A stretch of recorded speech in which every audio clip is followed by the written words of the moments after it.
Yeah.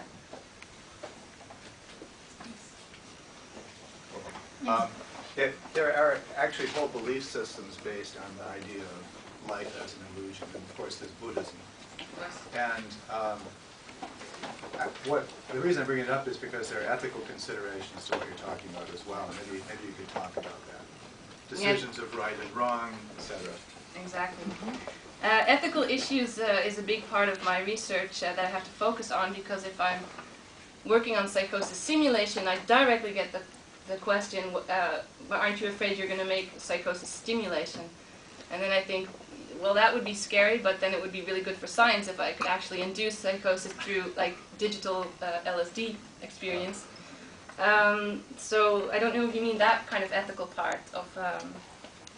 May I add, Heinz von Förster speaks about cybernetics, yeah, for example. Yeah. And it's then Heinz spoke about cybernetics of cybernetics and second-order cybernetics. Yeah. He also meant very much observing the observer and seeing yourself in the second-order observation circle. And I just wonder if cybernetics, if that was in the sense of Peter's questions, doesn't imply more moral questions. Yeah.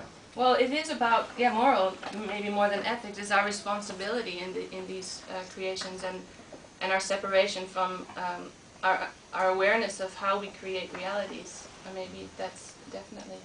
There's also an aspect to the Buddha's observation that if it is an illusion that we perceive, then what is real?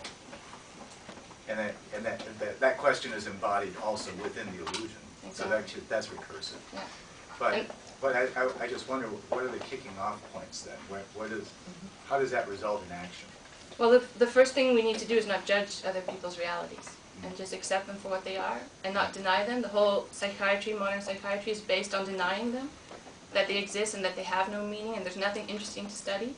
When literature of people who have experience with psychosis, or at least diagnosed with psychosis, are almost like trying to scream it out. They're saying it does have value, it has psychiatric, it is related to my human experience, and then it becomes much more, like I said, a dream or a nightmare that has meaning, and it's just another way, maybe an extreme way, but it's just another way of how we deal with our human psyche.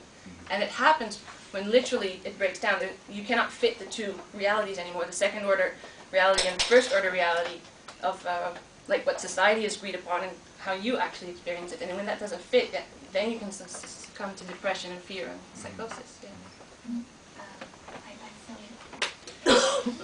When Hans first has been asked what's your ethics, what's your morality, he said, consequently, I cannot say that there is any ethics in radical constructivism, for a wrong and a right is not compatible with the theory. So could you agree with that, that the only possibility to speak about the sort of ethics is to heighten the possibilities? Well, that's what I think he also says, is that our responsibility is to create more chances, if I understood. More chances, yes. Yeah, if I understood it correctly, and just be aware of how we are limiting ourselves, maybe, or where we're cutting off the chances. Not only ourselves. And not only ourselves. And not only ourselves, yeah. I have two related questions. The first is there anything which is not madness? And the second question is, do you intend to simulate states that are not madness?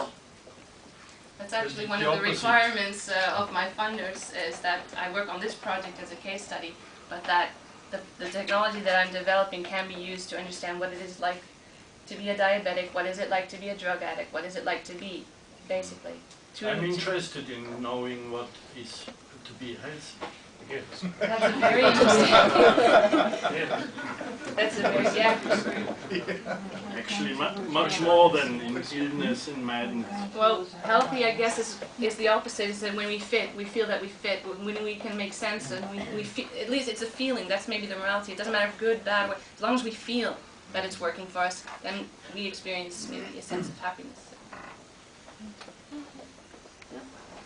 And I was just thinking or considering here about these ideas of morality or something like this. Because these notions just make sense if you continue considering the notion of subject and object. And considering the second order cybernetics or quantum mechanics, it just makes sense if you continue considering that there is a subject or observer. But and the notion of quantum computing or the quantum computer just makes sense if you consider an observer or a subject. And how about to change the side or the perspective and skip the subject part or the observer part and not keep trying to focusing on an individual that is hallucinating, but to imagine the hallucination as the thing or the consciousness thing, and this hallucination is could be the producer of reality without any subject or something. Yeah, well, that's what I was hoping I was talking about. Then there is no morality. This hallucination as actually that reality constructive ability that we have, like dreams and remembering and thinking. This is the powerful thing. Exactly, but we've forgotten it. And that's what I like about this radical constructivist idea, is that we've done it so well, actually, that we are able to forget what we have constructed. So it's about what are we not seeing. I think somebody else talked about that at this conference as well. Yeah, medication. So you have someone who experienced one reality, then you give the medication, which is a second reality with their reality, and then creates a third one. So how you see that?